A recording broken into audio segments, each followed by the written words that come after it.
Star Wars fans, Episode 4 of the Obi-Wan Kenobi show comes out tomorrow, and after the epic beatdown of Darth Vader on Obi-Wan in Episode 3, you're not going to want to miss Episode 4. Here are my predictions for Episode 4. They go absolutely insane, like Cal Kestis, Quinlan Vos, and a lot more, so let's get right into it right now.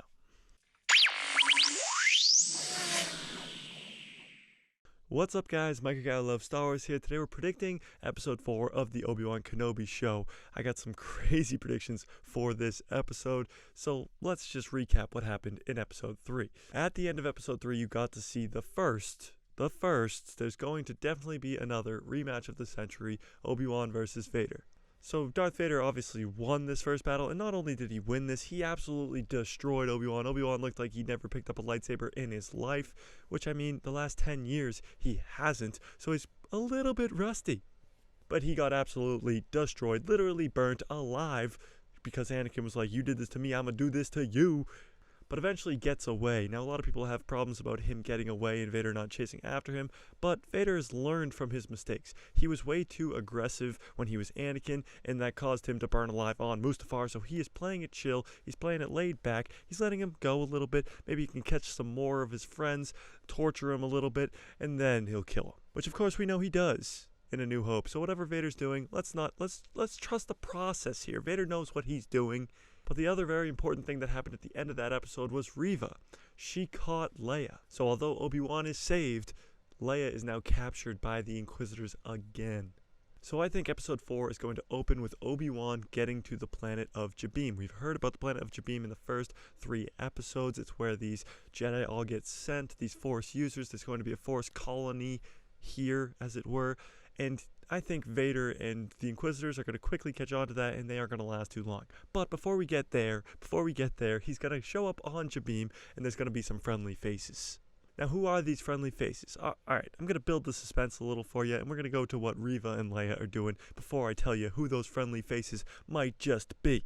So I think Reva takes Leia back to the Inquisitory base on that water planet that we've seen so many times in the first 3 episodes of the Kenobi show. I think she takes her here, obviously, because it's the safest place that she can bring her. Safest place as in where Obi-Wan's not going to come break into this place. At least by himself. It's a base full of Inquisitors, full of Stormtroopers, full of all these people with the Empire that are not going to let Leia out of their sight.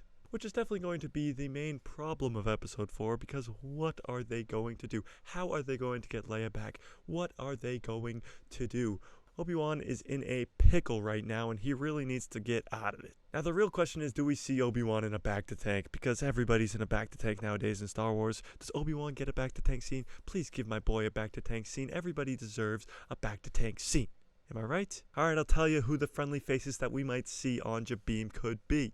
One being Saw Gerrera. If you don't know who Saw Gerrera is, he shows up first in the Clone Wars as an animated character. He is one of the rebels in the Rebels show. He's also in the movie Rogue One. Yes, he is the one who saves Jyn Erso at the beginning of the movie when she's a little girl in that bunker, and he takes care of her or whatever, and then he ends up dying, we see in Rogue One. He sacrifices himself, lets everybody go free, and then when the Death Star gets used on Jedha, he just goes with it. But that is Saw Gerrera, and he is a huge piece to the puzzle for the Rebellion. To mention the fact he's in the Jedi Fallen Order game. So of course there is the Skywalker saga, which follows Anakin Skywalker to Luke Skywalker to Ben Solo, who is of course a Skywalker, to Rey Skywalker. But there is so much more going on in the galaxy at the time that isn't in the trilogies. You have Ahsoka Tano, you have Cal Kestis in the games, you have the Mandalorian, you have so many of these gigantic characters that we know and love today that aren't in any of the movies. But one of these major stories is right after Order 66. The remaining Jedi who want the Jedi to remain alive, unlike Yoda and Obi-Wan, who say pretty much the Jedi are done, it's over.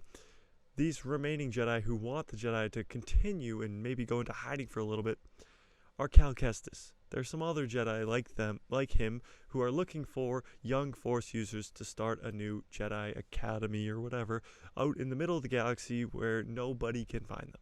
A place like, what's the name of that planet that Obi-Wan is going to currently? Oh yeah, Jabiim.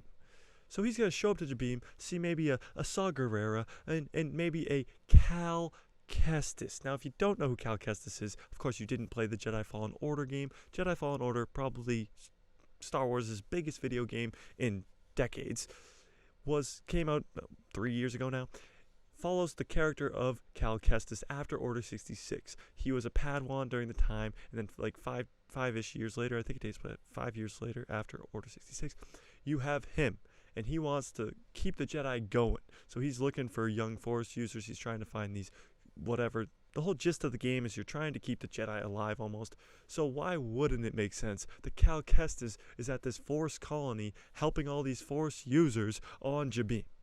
Not to mention the fact that Leia is in the Inquisitory base, which Cal Kestis has to break into in the Jedi Fallen Order game, so he already knows his way around. So he could clearly come in and be like, hey, Obi-Wan, oh, you got to get into that Inquisitory base? I've been there. I've done that. Let's do it together. Now just imagine. Just try and picture it in your head. Close your eyes and just picture it. Ready? Obi-Wan, Cal Kestis, Saw Gerrera. Hell, throw in Quinlan Voss. And this, of course, this rebel lady that we got in the last episode. All these folks, and maybe a couple other Force users, who cares? They all break into the Inquisitory base and save Leia. Now open your eyes and tell me that wasn't the greatest thing you've ever pictured in your entire life.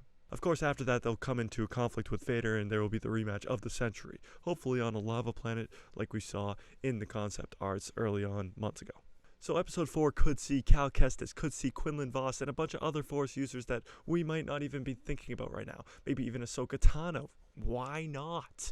Where's Ahsoka Tano right now? She is fulcrum for the rebels. So where would she be? Maybe on a Force colony, on Jabim. He's definitely going to have some familiar faces, some friendly familiar faces on Jabim. So this episode's going to be awesome, and I can't wait for it, and I'm sure you can't either. Tell me in the comments below what you think's going to happen in episode 4. Do you think I'm right? Do you think you're right? Because I'm sure you think you're right, because you're always right.